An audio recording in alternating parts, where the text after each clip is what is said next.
And now chapter 21, Qualities of Sri Krishna.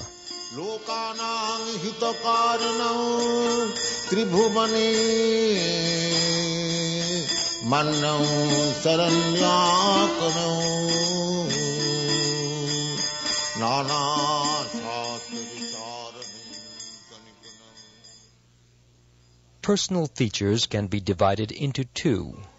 One feature is covered, and the other feature is manifested. When Krishna is covered by different kinds of dress, his personal feature is covered. There is an example of his covered personal feature in Srimad Bhagavatam in connection with his Dwarka Leela, or his residence in Dwarka as its king. Sometimes Lord Krishna began to play by dressing himself like a woman.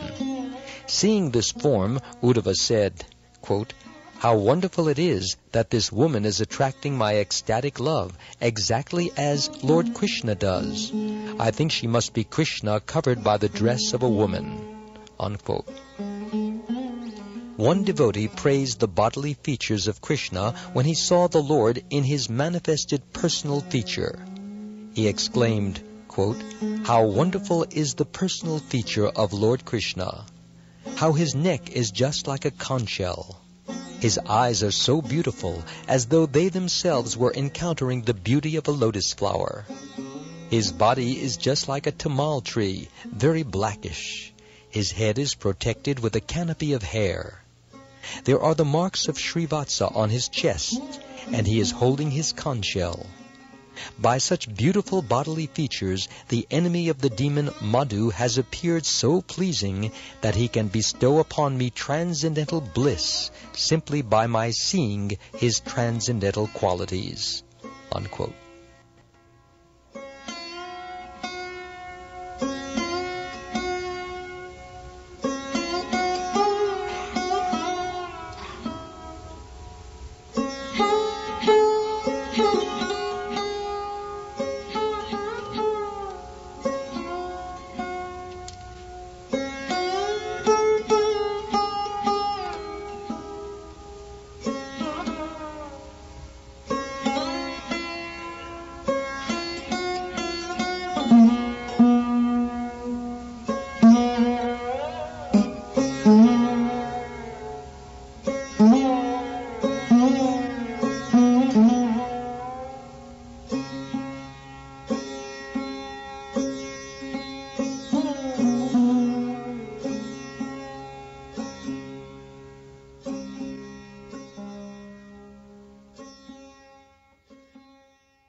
Srila Rupa Goswami, after consulting various scriptures, has enumerated the transcendental qualities of the Lord as follows.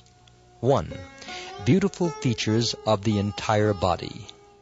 2. Marked with all auspicious characteristics. 3. Extremely pleasing. 4. Effulgent.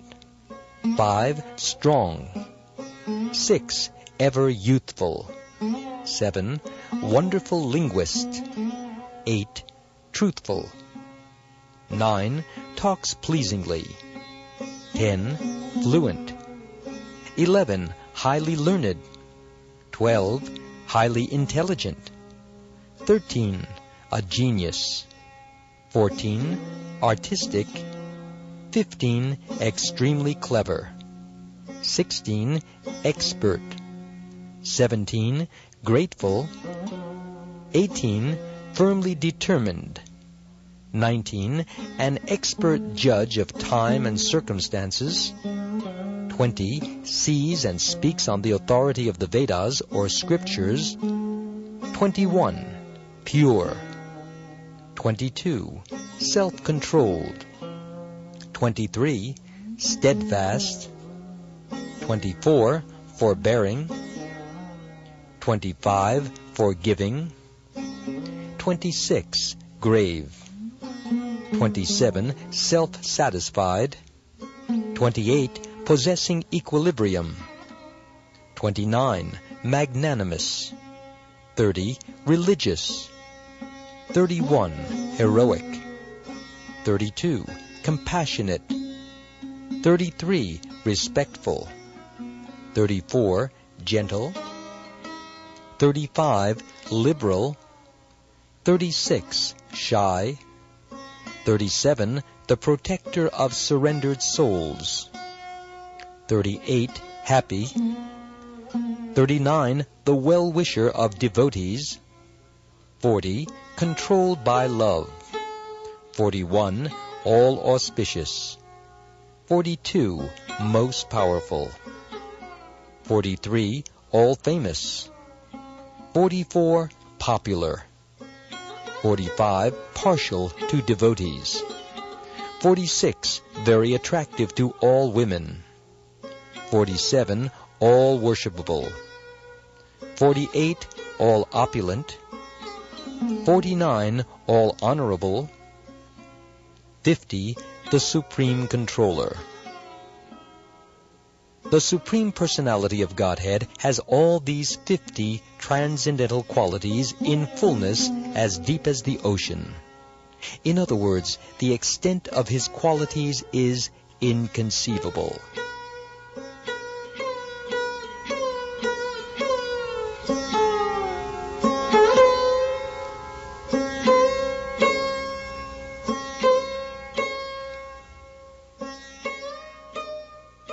As parts and parcels of the Supreme Lord, the individual living entities can also possess all of these qualities in minute quantities, provided they become pure devotees of the Lord. In other words, all of the above transcendental qualities can be present in the devotees in minute quantity, whereas the qualities in fullness are always present in the Supreme Personality of Godhead. Besides these, there are other transcendental qualities which are described by Lord Shiva to Parvati in the Padma Purana and in the first canto of Srimad Bhagavatam in connection with a conversation between the deity of the earth and the king of religion, Yamaraj. It is said therein, quote, "Persons who are desirous of becoming great personalities must be decorated with the following qualities: truthfulness, cleanliness, mercy, perseverance, renunciation, peacefulness, simplicity, control of the senses, equilibrium of the mind, austerity, equality, forbearance, placidity, learning, knowledge, detachment, opulence, chivalry, influence, strength, memory, independence, tactfulness, luster, patience, kind-heartedness, ingenuity, gentility, mannerliness, determination, perfection in all knowledge, proper execution, possession of all objects of enjoyment, gravity, steadiness, faithfulness, fame, respectfulness, and lack of false egotism." Unquote. Persons who are desiring to become great souls cannot be without any of the above qualities, so we can know for certain that these qualities are found in Lord Krishna, the Supreme Soul.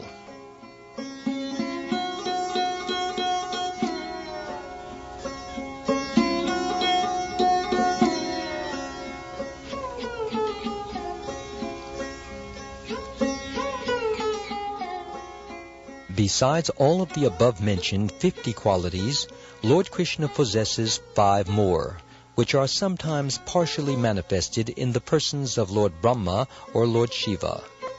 These transcendental qualities are as follows: 51. Changeless. 52. All cognizant. 53. Ever fresh. 54. Satchidananda, possessing an eternal blissful body. 55. Possessing all mystic perfections. Krishna also possesses 5 other qualities which are manifest in the body of Narayan, and they are listed as follows. 56. He has inconceivable potency. 57. Uncountable universes generate from his body. 58. He is the original source of all incarnations. 59. He is the giver of salvation to the enemies whom he kills. 60. He is the attractor of liberated souls. All these transcendental qualities are manifest wonderfully in the personal feature of Lord Krishna.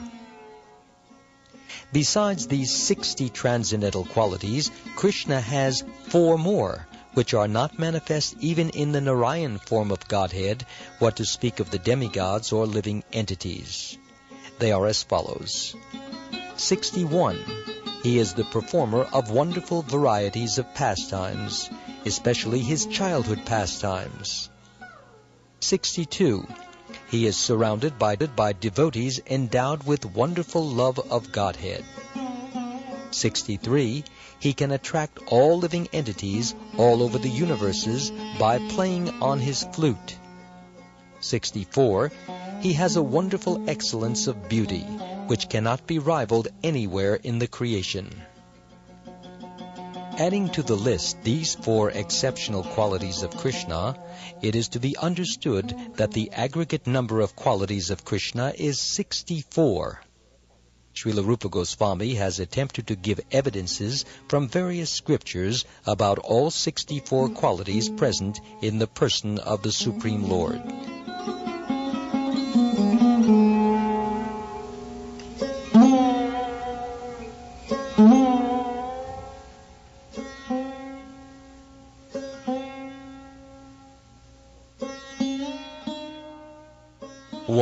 Beautiful bodily features. Any comparison of the different parts of the Lord's body to different material objects cannot factually be a complete comparison. Ordinary persons who cannot understand how exalted are the bodily features of the Lord are simply given a chance to understand by a material comparison. It is said that Krishna's face is as beautiful as the moon. His thighs are powerful just like the trunks of elephants. His arms are just like 2 pillars. His palms are expanded like lotus flowers. His chest is just like a doorway. His hips are dens, and the middle of his body is a terrace. 2. Auspicious characteristics. There are certain characteristics of different limbs which are considered to be very auspicious and are fully present in the body of the Lord. In this connection, one friend of Nanda Maharaj, speaking about Lord Krishna's auspicious bodily symptoms, said, quote, "My dear king of the cowherds, I can find 32 auspicious symptoms on the body of your son. I am wondering how this boy could have taken his birth in a family of cowherd men." Unquote. Generally, when Lord Krishna appears, he does so in a family of kshatriyas or kings, as did Lord Ramchandra, and sometimes in a family of Brahmins. But Krishna accepted the role of son to Maharaj Nanda, despite the fact that Nanda belonged to the Vaishya community. The business of the Vaishya community is trade, commerce, and the protection of cows. Therefore his friend, who may have been born into a Brahmin family, expressed his wonder at how such an exalted child could take birth in a family of Vaishyas. Anyway, he pointed out the auspicious signs on the body of Krishna to the boy's foster father.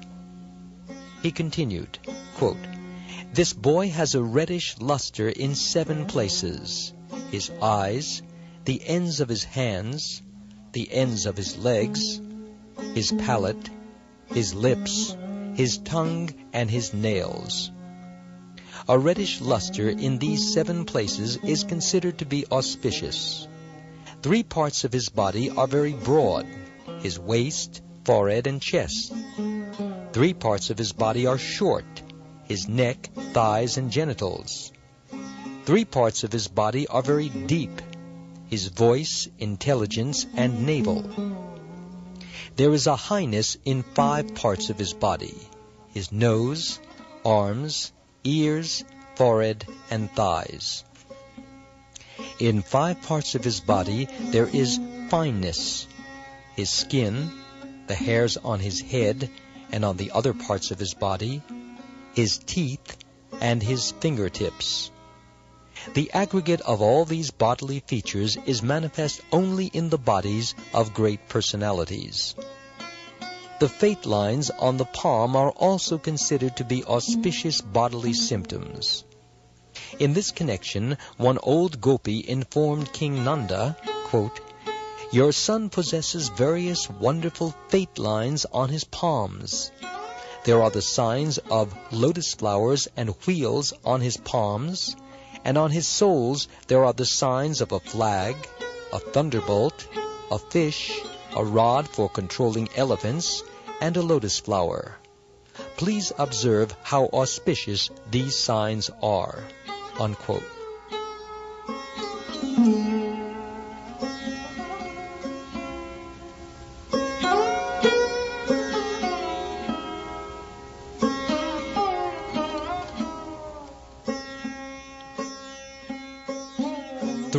Pleasing. Beautiful bodily features which automatically attract the eyes are called ruchira, or pleasing.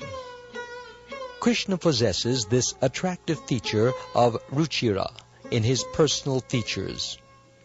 In the 3rd canto, 2nd chapter, verse 13 of Srimad Bhagavatam, there is a statement about this. Quote, "The Supreme Personality of Godhead, in his pleasing dress, appeared at the scene of the sacrificial arena when King Yudhishthir was performing the Rajasuya sacrifice. All important personalities from different parts of the universe had been invited to the sacrificial arena, and all of them, upon beholding Krishna there, considered that the Creator had ended all of his craftsmanship in the creation of this particular body of Krishna." Unquote. It is said that the transcendental body of Krishna resembles the lotus flower in 8 parts, namely his face, his 2 eyes, his 2 hands, his navel, and his 2 feet. The gopis and inhabitants of Vrindavan used to see the luster of lotus flowers everywhere, and they could hardly withdraw their eyes from such a vision. 4. Effulgent. The effulgence pervading the universe is considered to be the rays of the Supreme Personality of Godhead. The supreme abode of Krishna is always throwing off the effulgence known as Brahma-Jyoti, and that effulgence is emanating from his body. The luster of the hosts of jewels fixed on the chest of the Lord can defeat even the luster of the sun, and still, when compared with the bodily luster of the Lord, that crest of jewels appears to be only as bright as one of the stars in the sky. Therefore, the transcendental influence of Krishna is so great that it can defeat anyone. When Krishna was present in the sacrificial arena of his enemy, King Kamsa, the wrestlers present, although appreciating the softness of the body of Sri Krishna, were afraid and perturbed when they thought of engaging with him in battle. 5. Strong. A person who has extraordinary bodily strength is called Baliyan. When Krishna killed Aristasura, some of the gopis said, quote, "My dear friends, just see how Krishna has killed Aristasura. Although he was stronger than a mountain, Krishna plucked him up just like a piece of cotton and threw him away without any difficulty." Unquote.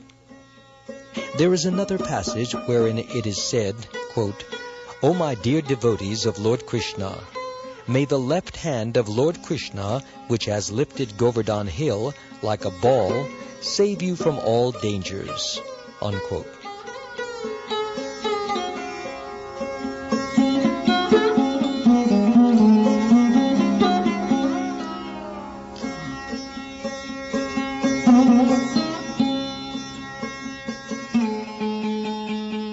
Six, ever youthful. Krishna is beautiful at his different ages, namely his childhood, his boyhood, and his youth.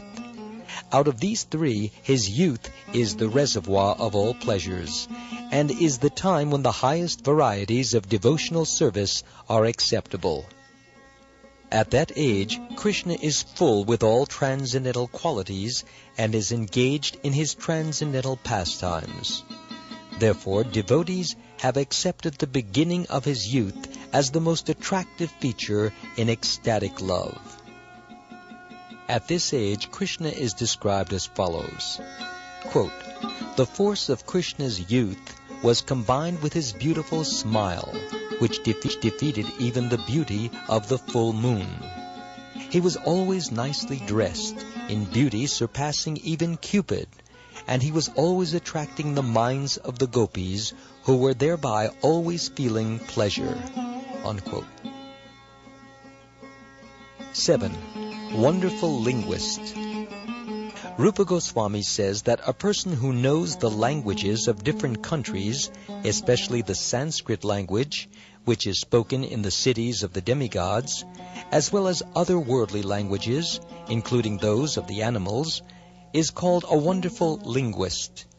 It appears from this statement that Krishna can also speak and understand the languages of the animals. An old woman in Vrindavan, present at the time of Krishna's pastimes, once stated in surprise, quote, "How wonderful it is that Krishna, who owns the hearts of all the young girls of Vrajabhumi, can nicely speak the language of Vrajabhumi with the gopis, while in Sanskrit he speaks with the demigods, and in the language of the animals he can even speak with the cows and the buffalo. Similarly, in the language of the Kashmir province, and with the parrots and other birds, as well as in most common languages, Krishna is so expressive." Unquote. She inquired from the gopis as to how Krishna had become so expert in speaking so many different types of languages.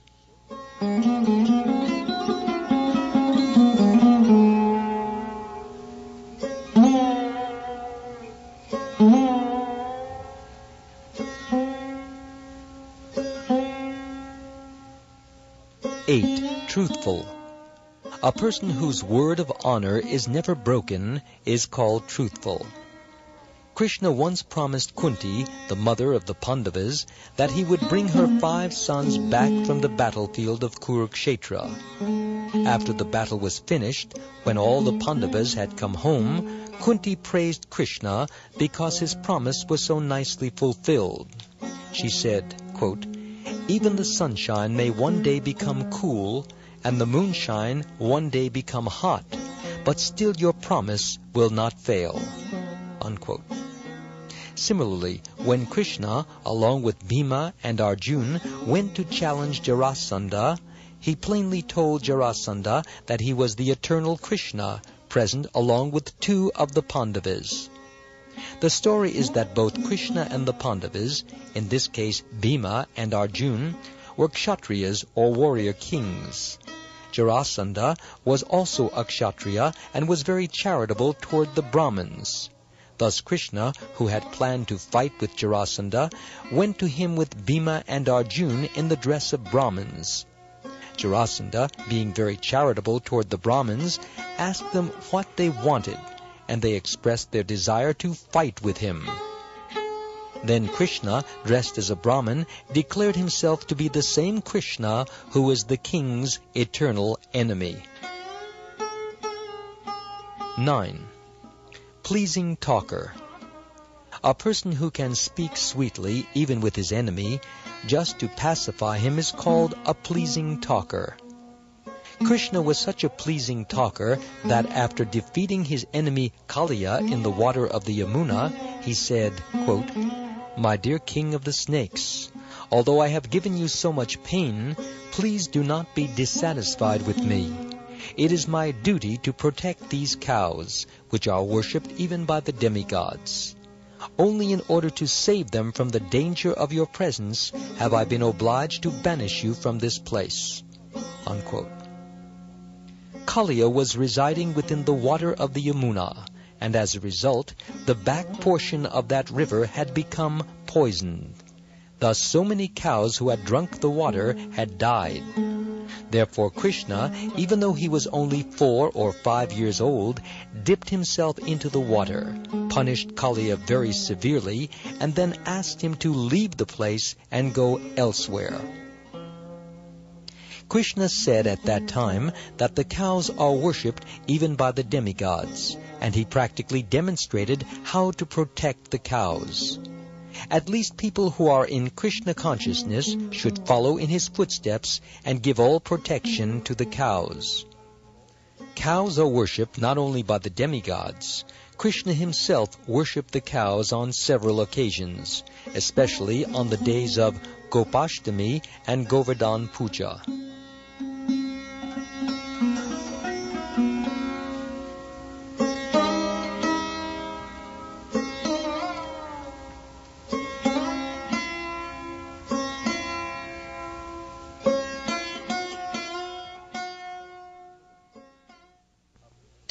Fluent.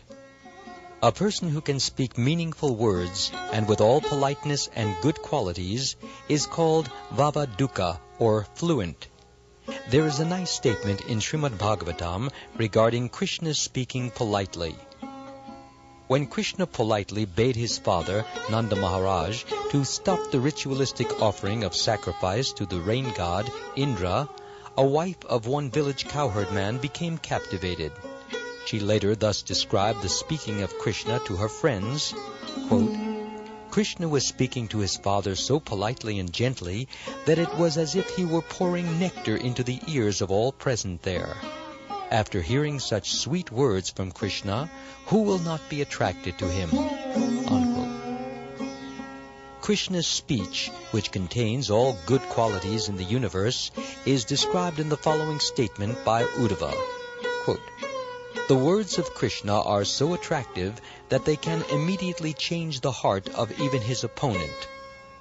His words can immediately solve all of the questions and problems of the world. Although he does not speak very long, each and every word from his mouth contains volumes of meaning. These speeches of Krishna are very pleasing to my heart." Unquote. 11. Highly learned. When a person is highly educated and acts strictly on moral principles, he is called highly learned. A person conversant in different departments of knowledge is called educated, and because he acts on moral principles, he is called morally stout. Together, these two factors constitute learning. Krishna's receiving education from Sandipani Muni is described by Sri Narad Muni as follows, quote, "In the beginning, Lord Brahma and others are like clouds of evaporated water from the great ocean of Krishna." In other words, Brahma first received the Vedic education from Krishna as the clouds receive water from the ocean. That Vedic education or instruction which was spoken by Brahma to the world was then reposed upon the mountain of Sandipani Muni. Sandipani Muni's instructions to Krishna are like a reservoir of water on the mountain, which flows as a river and goes again to mix with the source, the ocean of Krishna.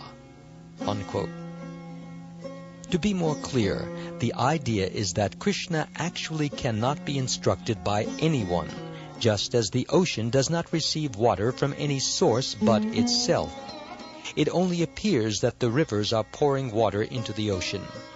So it is clear that Brahma received his education from Krishna, and from Brahma, via the disciplic succession, this Vedic instruction was distributed. Sandipani Muni is likened to the river which is flowing down again to that same original ocean of Krishna.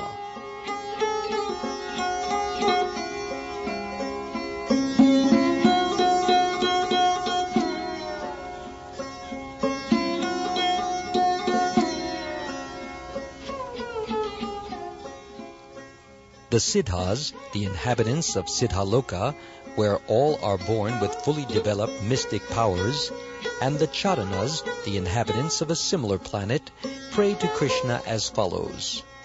Quote, My Lord Govinda, the goddess of learning is decorated with 14 kinds of educational ornaments. Her intelligence is all-pervading within the 4 departments of the Vedas.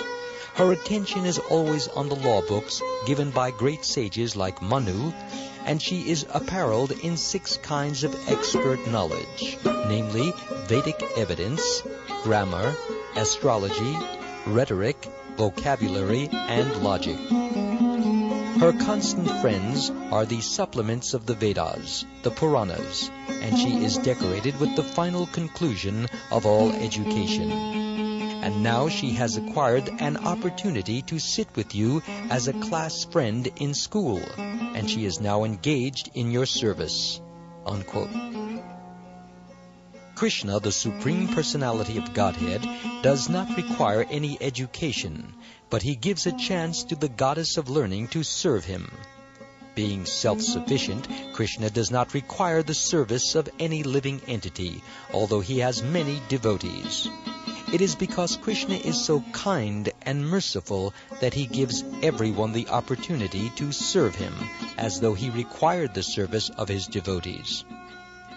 Regarding his moral principles, it is stated in Srimad Bhagavatam that Krishna is ruling over Vrindavan as death personified to the thieves, as pleasing bliss to the pious, as the most beautiful Cupid to the young girls, and as the most munificent personality to the poor men.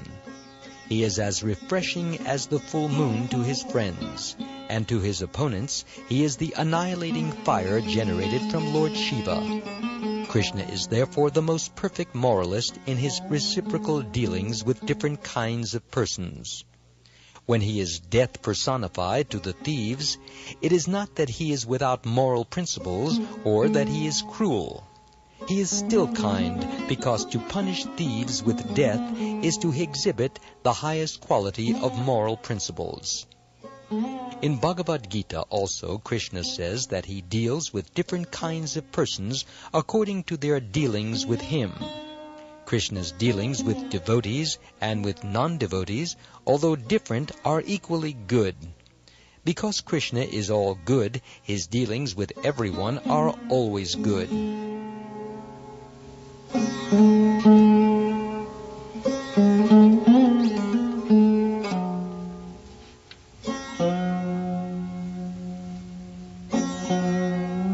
12. Highly intelligent. A man is called intelligent if he has a sharp memory and fine discretion. As far as Krishna's memory is concerned, it is said that when he was studying in the school of Sandipani Muni in Avantipura, he showed such a sharp memory that by once taking instructions from the teacher, he immediately became perfect in any subject.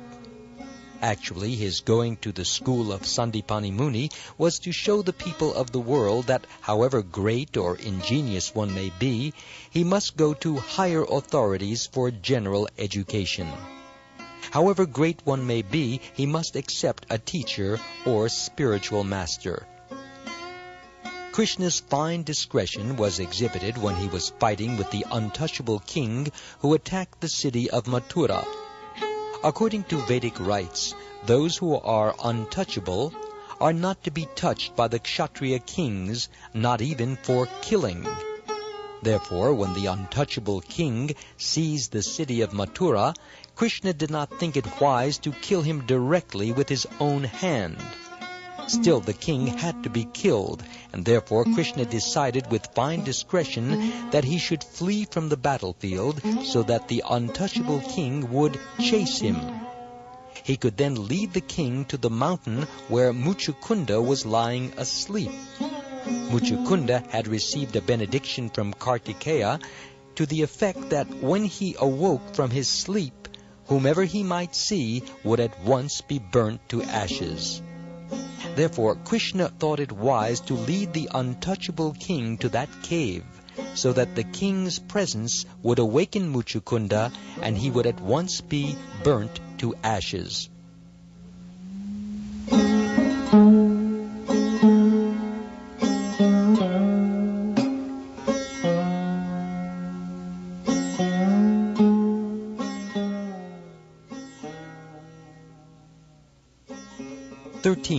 Genius.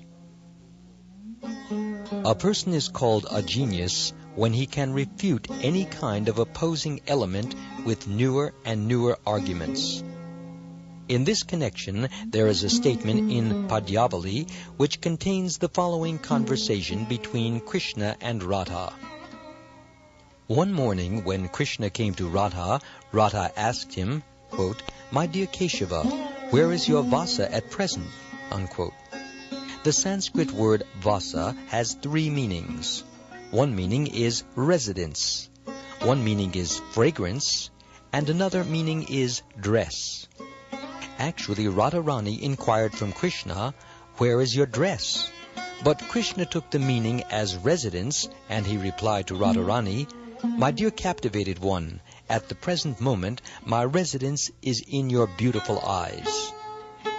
To this Radharani replied, "My dear cunning boy, I did not ask you about your residence. I inquired about your dress." Krishna then took the meaning of vasa as fragrance and said, "My dear fortunate one, I have just assumed this fragrance in order to be associated with your body."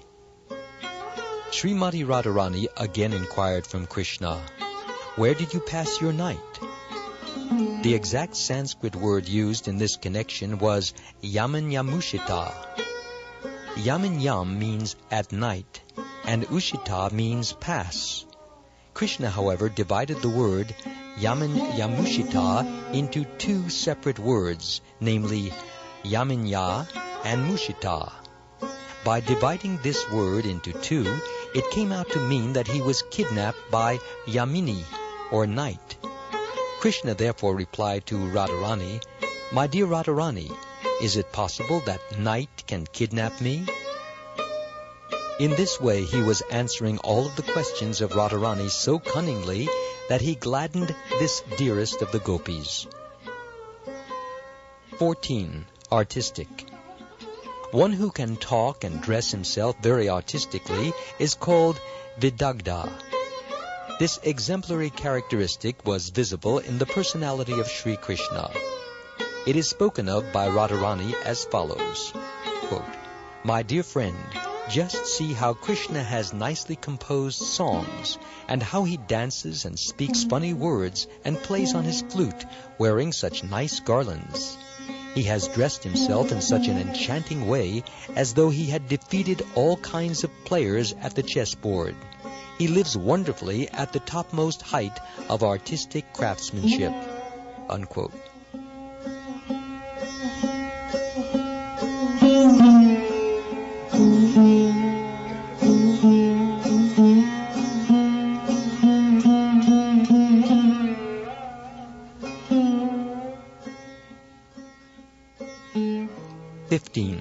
Clever. A person who can perform various types of work at once is called clever. In this connection, one of the gopis said, quote, "My dear friends, just see the clever activities of Sri Krishna. He has composed nice songs about the cowherd boys and is pleasing the cows. By the movement of his eyes, he is pleasing the gopis, and at the same time he is fighting with demons like Arishtasura. In this way he is sitting with different living entities in different ways, and he is thoroughly enjoying the situation." Unquote. 16. Expert.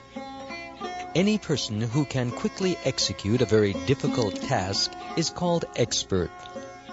About the expertise of Krishna, there is a statement in the 10th canto, 59th chapter, verse 17 of Srimad Bhagavatam, wherein Shukdeva Goswami tells Maharaj Pariksit, quote, "O best of the Kurus, Sri Krishna cut to pieces all the different weapons used by different fighters," unquote. Formerly, fighting was done by releasing different kinds of arrows. One party would release a certain arrow, and the other party had to defeat it by counteracting it with another arrow. For example, one party might release an arrow which would cause water to pour from the sky, and to counteract this, the opposing party would have to release an arrow which could immediately turn the water into clouds. So from this statement it appears that Krishna was very expert in counteracting the enemy's arrows. Similarly, at the Ras dance, each and every gopi requested that Krishna individually become her partner, and Krishna immediately expanded himself into so many Krishnas in order to be coupled with each and every gopi. The result was that each gopi found Krishna by her side.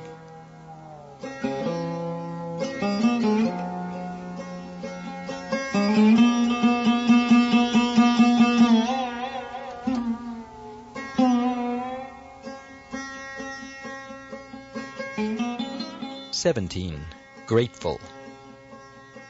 Any person who is conscious of his friend's beneficent activities and never forgets his service is called grateful. In the Mahabharat, Krishna says, quote, "When I was away from Draupadi, she cried with the words, 'Hey Govinda!' This call for me has put me in her debt, and that indebtedness is gradually increasing in my heart," unquote. This statement by Krishna gives evidence of how one can please the Supreme Lord simply by addressing him, "Hey Krishna, Hey Govinda." The Maha Mantra, Hare Krishna, Krishna Krishna, Hare Hare, Hare Rama, Rama Rama, Hare Hare, is also simply an address to the Lord and His energy. So to anyone who is constantly engaged in addressing the Lord and His energy, we can imagine how much the Supreme Lord is obliged. It is impossible for the Lord to ever forget such a devotee. It is clearly stated in this verse that anyone who addresses the Lord immediately attracts the attention of the Lord, who always remains obliged to him. Another instance of Krishna's feeling of obligation is stated in connection with his dealings with Jambavan. When the Lord was present as Lord Ramchandra, Jambavan, the great king of the monkeys, rendered very faithful service to him. When the Lord again appeared as Lord Krishna, he married Jambavan's daughter and paid him all the respect that is usually given to superiors. Any honest person is obliged to his friend if some service has been rendered unto him. Since Krishna is the supreme honest personality, how can he forget an obligation to his servitor?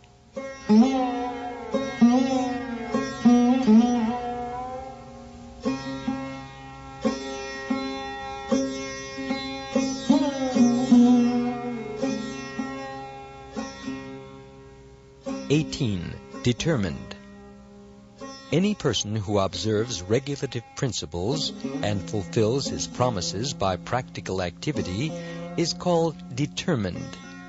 As far as the Lord's determination is concerned, there is an example in his dealings in the Hari Vamsha. This is in connection with Lord Krishna's fighting the king of heaven, Indra, who was forcibly deprived of the Parijata flower. Parijata is a kind of lotus flower grown on the heavenly planets. Once, Satyabhama, one of Krishna's queens, wanted that lotus flower, and Krishna promised to deliver it. But Indra refused to part with his Parijata flower. Therefore, there was a great fight with Krishna and the Pandavas on one side, and all of the demigods on the other. Ultimately, Krishna defeated all of them and took the Parijata flower, which he presented to his queen.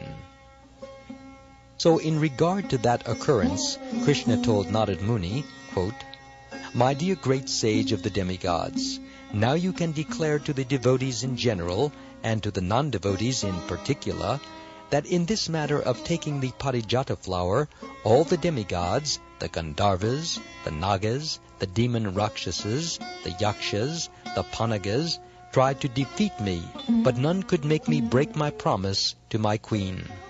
Unquote. There is another promise by Krishna in Bhagavad Gita to the effect that his devotee will never be vanquished. So a sincere devotee who is always engaged in the transcendental loving service of the Lord should know for certain that Krishna will never break his promise. He will always protect his devotees in every circumstance. Krishna showed how he fulfills his promise by delivering the parijata flower to Satyabhama, by saving Draupadi from being insulted, and by freeing Arjuna from the attacks of all enemies. The promise of Krishna that his devotees are never vanquished had also previously been admitted by Indra when he was defeated in the Govardhan Leela.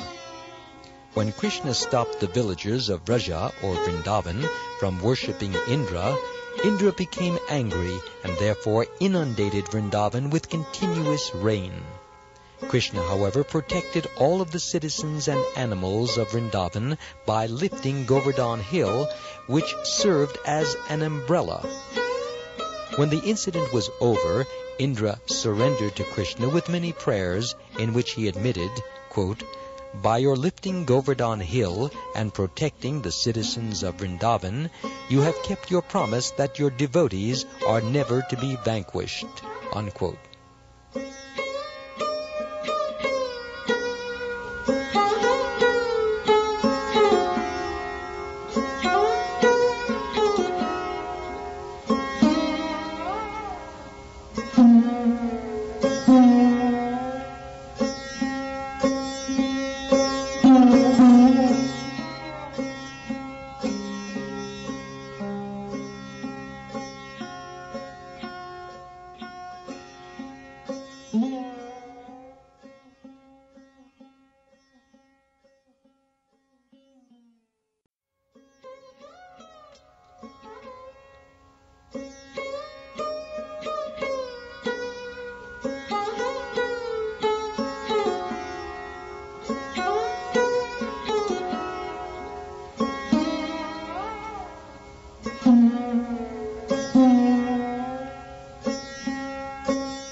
Expert judge of time and circumstances. Krishna was very expert in dealing with people according to circumstances, country, time, and paraphernalia. How he could take advantage of a particular time, circumstance, and person is expressed by him while talking to Uddhava about his Ras dance with the gopis. He says, quote, "The most opportune time is the full moon night in autumn like tonight. The best place within the universe is Vrindavan, and the most beautiful girls are the gopis. So, my dear friend Uddhava, I think I should now take advantage of all these circumstances and engage myself in the Ras dance." Unquote.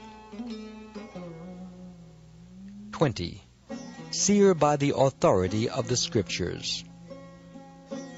A person who acts exactly according to the tenets of Scripture is called Shastra Chakshus. Shastra Chakshus means one who sees through the eyes of the authorized Scriptures. Actually, any man of knowledge and experience should see everything through these books.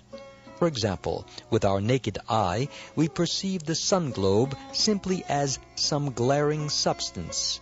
But when we see through authorized books of science and other literature, we can understand how much greater the sun globe is than this earth, and how powerful it is. So, seeing things through the naked eye is not actually seeing. Seeing things through the authorized books or authorized teachers is the correct way to see. So, although Krishna is the Supreme Personality of Godhead and can see all that is past, present, and future, to teach the people in general, he used to always refer to the scriptures. For example, in Bhagavad Gita, although Krishna was speaking as the supreme authority, he still mentioned and quoted Vedanta Sutra as authority. There is a statement in Srimad Bhagavatam wherein a person jokingly says that Krishna, the enemy of Kamsa, is known as the seer through the Shastras. In order to establish his authority, however, he is now engaged in seeing the gopis, whereby the gopis are becoming maddened.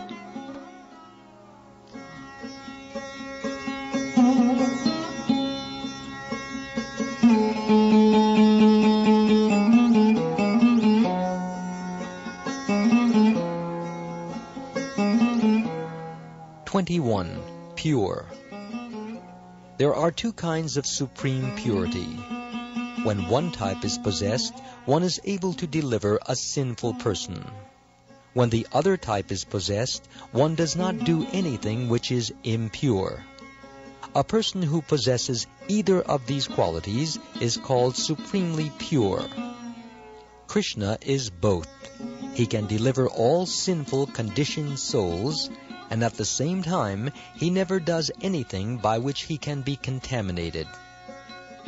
In this connection, Vidura, while trying to detach his elder brother Dhritarashtra from his familial attachments, said, quote, "My dear brother, you just fix your mind on the lotus feet of Krishna, who is worshipped with beautiful, erudite verses by great sages and saintly persons. Krishna is the supreme deliverer among all deliverers. Undoubtedly, there are great demigods like Lord Shiva and Lord Brahma, but their positions as deliverers depend always upon the mercy of Krishna." Unquote.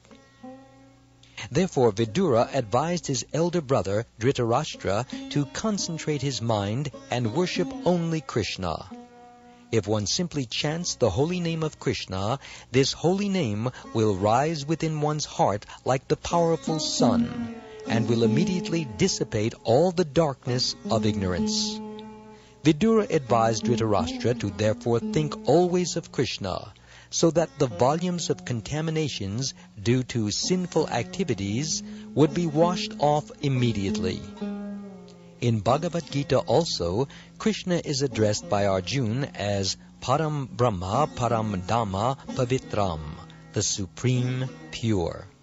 There are many other instances exhibiting Krishna's supreme purity.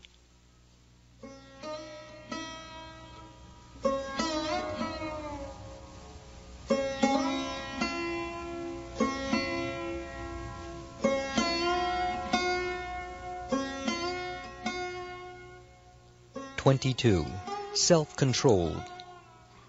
A person who can control his senses fully is called Vashi, or self-controlled. In this connection, it is stated in Srimad Bhagavatam, quote, "All the 16,000 wives of Krishna were so exquisitely beautiful that their smiling and shyness were able to captivate the minds of great demigods like Lord Shiva. But still, they could not even agitate the mind of Krishna in spite of their attractive feminine behavior." Unquote. Every one of the thousands of wives of Krishna was thinking that Krishna was captivated by her feminine beauty, but this was not the case.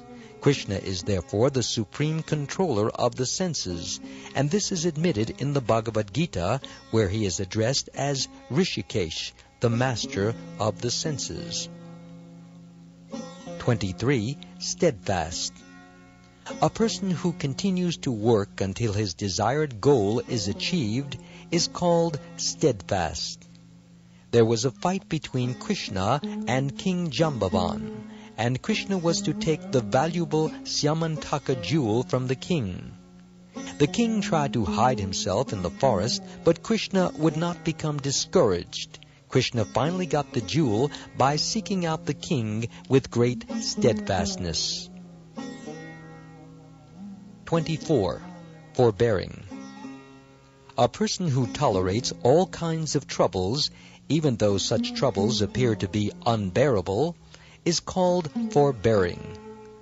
When Krishna was residing at the place of his spiritual master, he did not mind taking all troubles in rendering service to his guru, although his body was very soft and delicate.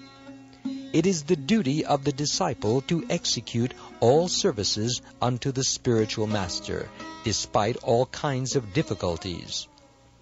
The disciple living at the residence of the spiritual master has to go begging from door to door and bring everything back to the spiritual master. When prasad is being served, the spiritual master is supposed to call each and every disciple to come eat. If by chance the spiritual master forgets to call a disciple to partake of the prasad, it is enjoined in the scriptures that the student should fast on that day rather than accept food on his own initiative. There are many such strictures. Sometimes also Krishna went to the forest to collect dry wood for fuel.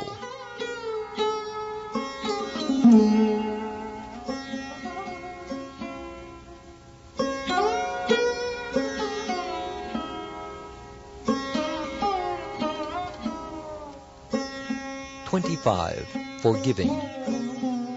A person who can tolerate all kinds of offenses from the opposite party is known to be forgiving.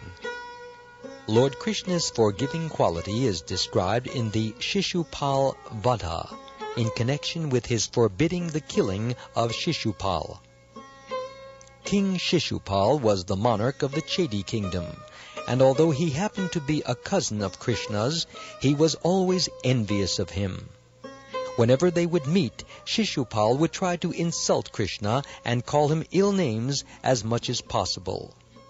In the arena of the Rajasuya sacrifice of Maharaj Yudhishthir, when Shishupal began to call Lord Krishna ill names, Krishna did not care and remained silent. Some of the people at the arena were prepared to kill Shishupal, but Krishna restricted them. He was so forgiving.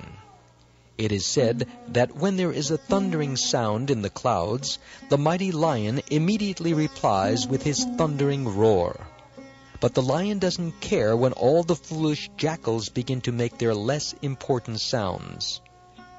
Sri Yamunacharya praises Krishna's power of forgiveness with the following statement, quote, "My dear Lord Ramchandra, you are so merciful to have excused the crow's clawing on the nipples of Janaki simply because of his bowing down before you." Unquote. Once Indra, the king of heaven, assumed the form of a crow and attacked Sita or Janaki, Lord Ramchandra's wife, by striking her on the breast. This was certainly an insult to the universal mother Sita, and Lord Ramchandra was immediately prepared to kill the crow. But because later on the crow bowed down before the Lord excused his offense. Sri Yamunacharya further says in his prayer that the forgiving power of Lord Krishna is even greater than that of Lord Ramchandra, because Shishupal was always in the habit of insulting Krishna, not only in one lifetime, but continually throughout 3 lives. Still, Krishna was so kind that he gave Shishupal the salvation of merging into his existence.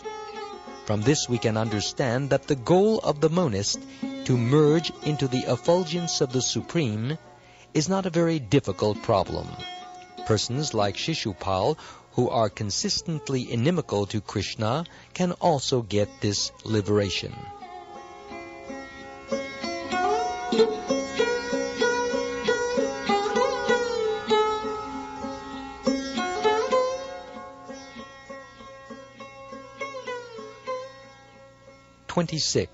Grave. A person who does not express his mind to everyone, or whose mental activity and plan of action are very difficult to understand, is called grave. After Lord Sri Krishna had been offended by Brahma, Brahma prayed to him to be excused. But in spite of his offering nice prayers to Krishna, Brahma could not understand whether Krishna was satisfied or still dissatisfied. In other words, Krishna was so grave that he did not take the prayers of Brahma very seriously. Another instance of Krishna's gravity is found in connection with his love affairs with Radharani. Krishna was always very silent about his love affairs with Radharani, so much so that Baladev, Krishna's elder brother and constant companion, could not understand the transformations of Krishna on account of his gravity. 27. Self-satisfied. A person who is fully satisfied in himself, without any hankering, and who is not agitated even in the presence of serious cause for distress, is called self-satisfied. An example of Krishna's self-satisfaction was exhibited when he, Arjuna, and Bhima went to challenge Jarasandha, the formidable king of Magadha, and Krishna gave all credit to Bhima for the killing of Jarasandha. From this we can understand that Krishna never cares at all for fame, although no one can be more famous. An example of his not being disturbed was shown when Shishupal began to call him ill names. All the kings and Brahmins assembled at the sacrificial arena of Maharaj Yudhishthir became perturbed and immediately wanted to satisfy Krishna by offering nice prayers. But all these kings and Brahmins could not discover any disturbance in Krishna's person.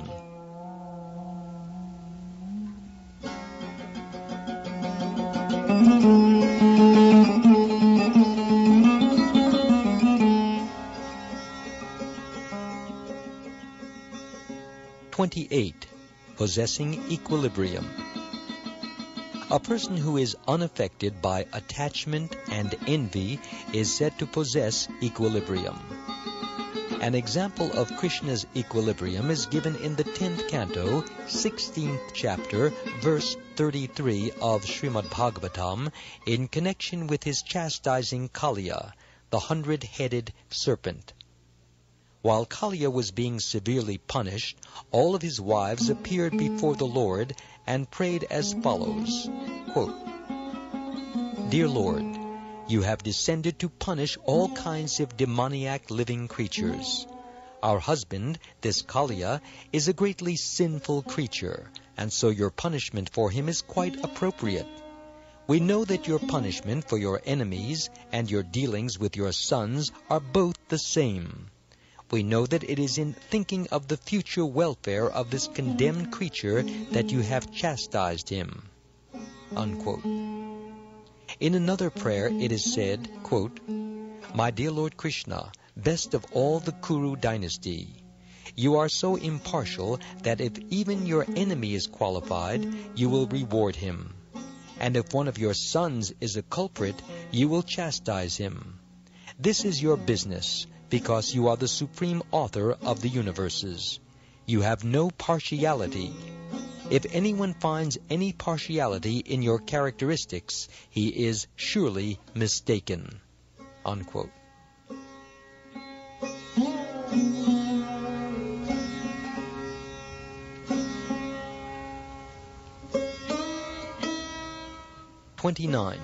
Magnanimous.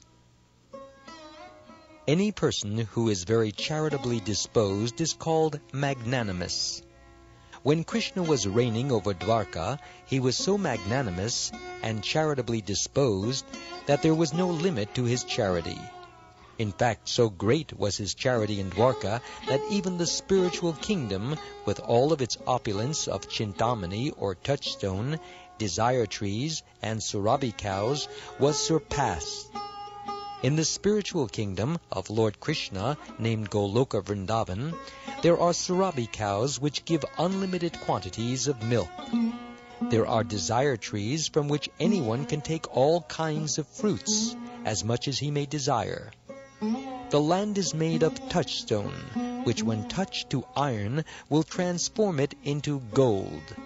In other words, although in the spiritual kingdom, the abode of Krishna, everything is wonderfully opulent, still, when Krishna was in Dwarka, his charity exceeded the opulences of Goloka Vrindavan. Wherever Krishna is present, the limitless opulence of Goloka Vrindavan is automatically present.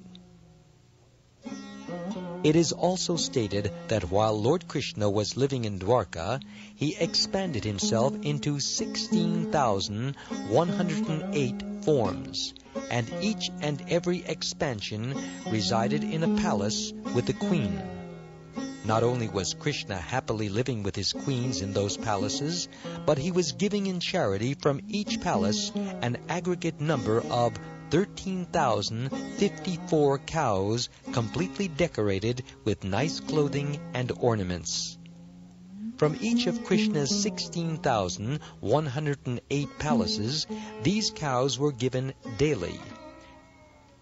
This means that 13,054 multiplied by 16,108 cows were being given in charity by Krishna every day. No one can estimate the value of such a large number of cows given in charity, but that was the system of Krishna's daily affairs while he was reigning in Dwarka.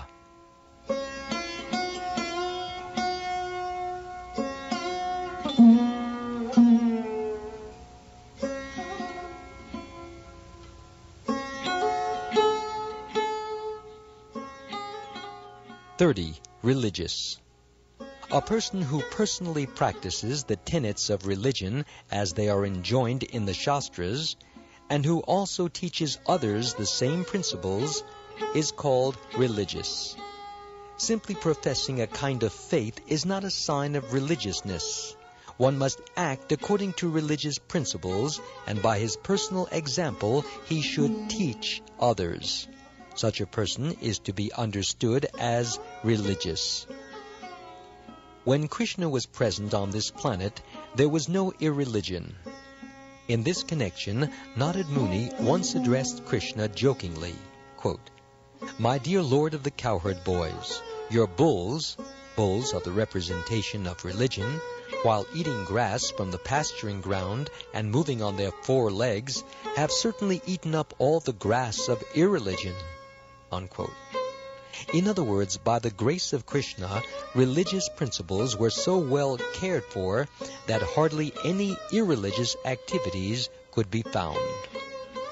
It is said that because Krishna was constantly performing various types of sacrifices and was inviting the demigods from the higher planetary systems, the demigods were almost always absent from their consorts. Therefore the wives of the demigods, regretting the absence of their husbands, began to pray for the appearance of Lord Buddha, Krishna's 9th incarnation, who appears in the age of Kali. In other words, instead of being pleased that Lord Krishna had come, they began to pray for Lord Buddha, who is the 9th incarnation, because Lord Buddha stopped the ritualistic ceremonies and sacrifices recommended in the Vedas in order to discourage animal killing. The demigods' wives thought that if Lord Buddha appeared, all kinds of sacrifices would be stopped, and thus their husbands would not be invited to such ceremonies and would not be separated from them.